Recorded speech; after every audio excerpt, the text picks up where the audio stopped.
bright, who will bear my light to them? Whom shall I send?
Give them hearts for love alone. I will speak my word to them. Whom shall I send? Here I am, Lord. Listen,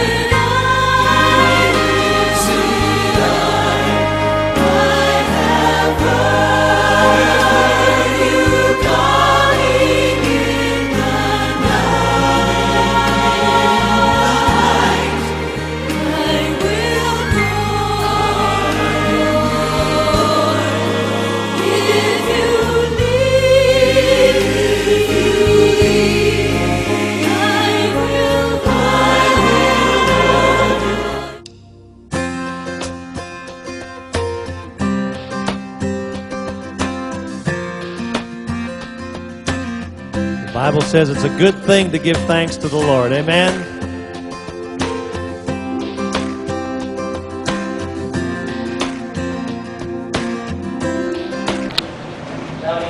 Pastor, alam kong mas magandang lalaki ka sa akin. Pero pag tinanggal ka to, mas magandang lalaki na ako sa inyo. Alam niyo po, Pastor. Pag kailangan niyo ako, alam niyo na ang gagawin niyo. Just text me and I'll be there for you. Salamat po, Pastor, sa inyong patuloy na pagsuporta dito sa Batangas City Church. Sampu ng aming higit sa lahat ng aming pamilya. Pagsuporta niyo sa amin, sa inyong prayer. At alam ko kayo ang nag-bless sa amin din, sa aming negosyo. At sa inyong kabaitan ay maraming salamat sa pag-alaga sa aking mga anak, pagbantay din kasama si Ma'am. Maraming salamat sa inyo po. Kami natutuwa na kayo nakasama namin dito sa distrito ng Batangas. Sana po kung saan man kayo dalhin ang gawain ng Panginoon ay kayo ay patuloy na samahan at kayo namin po sasama sa aming panalangin. Maraming salamat po, Pastor. Kung saan kayo nandun, just text me and I'll be there for you para maservisyohan at may hatid. Huwag niyo kalimutan yung fireworks sa Dagatan. Ha? Tandaan yan. Sige. Bye-bye. Message to Pastor. In fairness po sa kanya, talagang sa dami na ng pastor na dumaan, isa siya sa pinakamasipag. Ayoko kasi mag-compare, pero talagang sabi ko nga pwedeng checkan sa lahat ng hospital na pinanggalingan namin, nandun siya lahat. Kaya maraming salamat po, Pastor, sa inyong pakikiramay. At talagang naramdaman namin kung paano po kayo dumamay sa amin sa panahon na kami ay kailangan po talaga ng pastor. So as for maybe 3 years, masasabi ko na maganda po ang kanyang paglilingkod dito sa Batangas. Kung ihahalin tulad mo para sa isang carving, ano na siya, as in, sabi nga po ay sanay na or kaya napakaganda na. Pero syempre, hindi naman po laging may perfect. Sabi nga, walang perfect. Meron din po, siguro may negative na denominator si Pastor Joel. Pero, kung papansin mo, kung sa isang kalat, hindi ganong kalakihan. Syempre, lahat naman po ng pastor, may mga maliliit na mistakes. Pero, masasabi ko po, pagdating kay Pastor Joel, ay kung ang kanyang mga good deeds ay 100, maybe yung mistake niya ay isa lang doon. So, 99/100. Yun po ang i-rate ko sa kanya.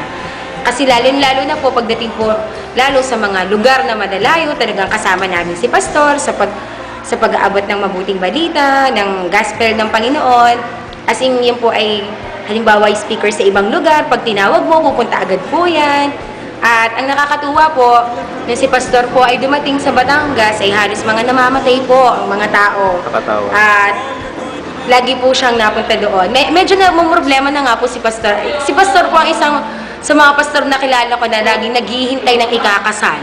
Ayan.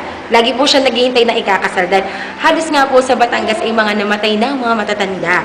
Ay namimiss po ni Pastor na mag-lead naman po ng mga counseling sa marriage. At saka, yun nga po, magkasal siya kasi wala pa. Kokonti pa lang po. Kung meron kokonti.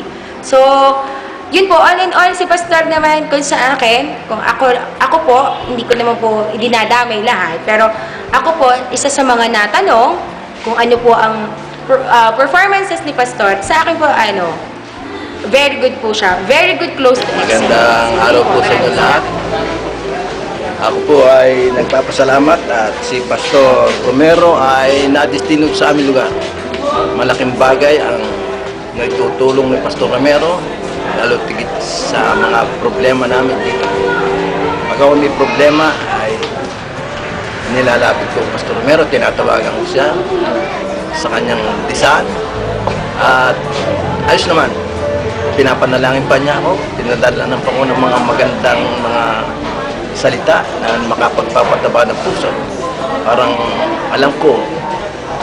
alam ni Pastor na ako minsan ay may problema, kung minsan ay nakakarating sa akin yung kanyang message na nagpapalakas ng aking pananampalataya.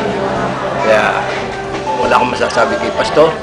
Hindi, salamat Pastor. At iking nadestino sa Pastor. Ano yung sabihin natin? Sige. Salamat po sa lahat sa 3 years na pagiging pastor. 3 years na pala, hindi namin nakalain At baka kayo mapalipat na, hindi na kayo magiging ninong ni Jesser. Bayaw na daw. Basta po good luck na lang. Good luck po. Bilas. Brother Jessa. Ako na. Sige. Magandang hapon, Pastor. Kami po ay bagamat nandito po tayo sa gawain. Siyempre, hindi po natin alam. Pero kami po, may puso kami nagpapasalamat. Miyembro po ng Iglesia ng Batangas City. Sa inyo po, paglilingkod sa bawat isa sa amin. Tunay nga po kami may natutunan at malaking pagbabago sa bawat isa sa amin bilang kami sa Kristiyano. Pero sana, Pastor, wala pong magbago sa bawat isa sa amin. Ano man anya iyang nangyari sa atin. At nawa, patuloy tayong pagpalain ng tayo. Pastor, maraming salamat po sa 3 taon na kasama kayo namin. Sa inyong 3 taon na panunungkulan dito ay sa inyo po na yung leadership ko about sa Amicus. Ako po yung nagpapasalamat sa inyo. Nawa po hindi po kayo magbago, saan man kayo makarating at alam ko kung malayo din po ang inyong mararating. Pastor, happy Sabbath po. Merry Christmas.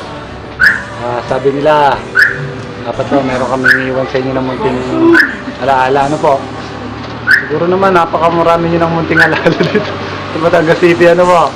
So, ang nais lang po namin sabihin, salamat po sa inyong pagtigil dito sa amin. At salamat po dahil kami ginamayan sa hirap at ginhawa, sa mga pagsubok. Kayo ang nag-lead sa amin. Ano po, Pastor? At siya nga pala, Pastor, kung available pa kayo, baka mga 2020, ay makahanap na ako ng iba. Biro lang po yun. Pastor, God bless po. At nawa po ay lalo pa pong lumago ang gawain sa pamamagitan ng pagdilid nyo. At nandito lang po kami ng sumuporta. At wish you po all the best, Pastor. Yun lang po. Diba, yun nasabi na pong lahat. Basta good luck po sa kung saan man po kayong district mapapunta. Good luck. Sana po ay kung ano po ang paglilingkod na nagawa nyo sa aming district, ganun din po sa iba pang mga district na pupuntahan nyo. At sana po ay kayo tumaba. Tumaba na po. Taba na nga. Mas tumaba pa para okay na okay. Po, so good luck po at saka ingat lagi.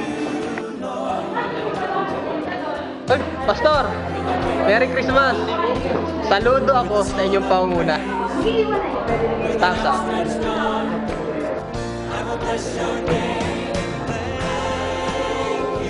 Pastor, santo kayo.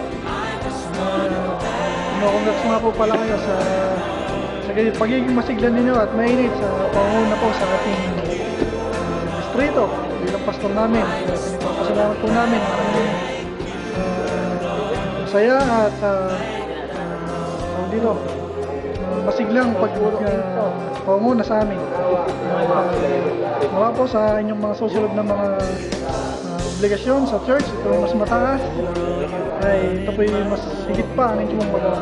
Yun lamang po at saludo po kami sa inyo. Pastor, kung hindi lang ang sinabi ng conference, hindi namin po yung gagawin. Masama po na po yung program ng conference na yun. Ipagkat minsan nga ay nakakalimutan namin gawin yan.